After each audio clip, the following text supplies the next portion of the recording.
Nous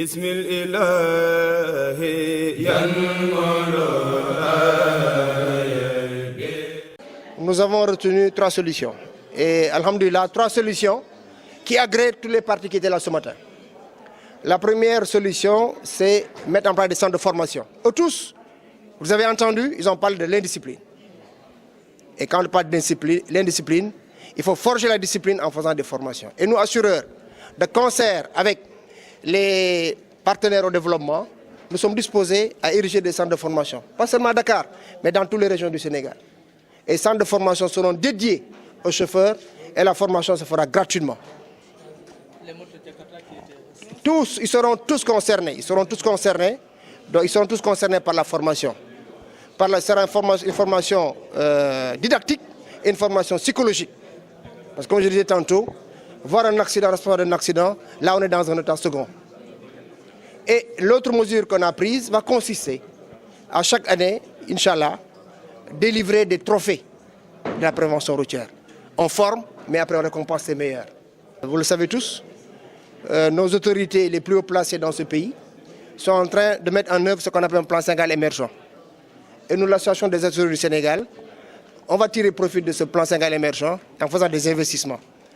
Et les investissements, il est vrai qu'ils vont porter sur, comme vous le savez, les ressources minières de classe mondiale qu'on a eu à découvrir ces derniers temps. Mais aussi, nous aurons notre mot à dire, on va investir à côté de l'État du Sénégal pour qu'on ait des routes modernes. Parce que vous les avez entendus, certains aussi ont expliqué la dérive des accidents par le mauvais état des routes. Pour que ces vœux ne soient pas pieux, pour qu'il y ait du pragmatisme dans ce que nous ferons, nous avons créé un comité de suivi.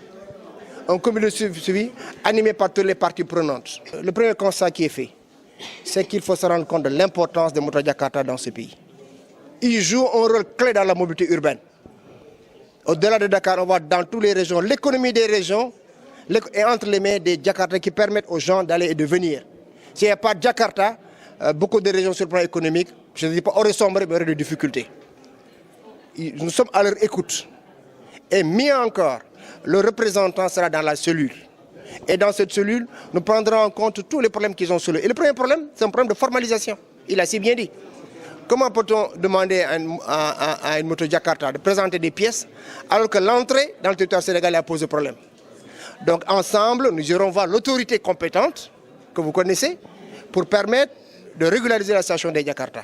Une fois que ce sera fait, nous serons dans les conditions idoines pour les permettre de bien faire le travail. Mais encore une fois, avec l'aspect discipline. La discipline, je pense, est la mère de tout succès. Parce que les aires de repos, ce qu'on a constaté, c'est que si on prend le corridor Dakar-Diboli, qui fait quelque chose, sauf erreur de ma part, 700 km, on peut pas sortir de Dakar, aller jusqu'à Diboli sans aire de repos. Et les chauffeurs l'ont dit. Souvent, les accidents sont dus par la fatigue. Un chauffeur qui circule pendant 48 heures sans dormir, sans se reposer, ça pose problème. Il veut faire ses besoins, mais les faire où? Il veut prier, mais il va prier où? Il veut manger, il va manger où? Donc nous, assureurs, Rassemblement des assureurs du Sénégal, on a décidé d'élaborer, d'édifier autant pour moi des aires de repos sur tout le tronçon. Et des aires de repos, ça je fais une petite incidente en disant que même ces aires de repos permettront de faire travailler les populations riveraines, là où ces aires de repos seront édifiées. Par exemple, des femmes qui pourront venir vendre à manger, des jeunes qui pourront venir trouver un travail pour réparer les véhicules, ainsi de suite.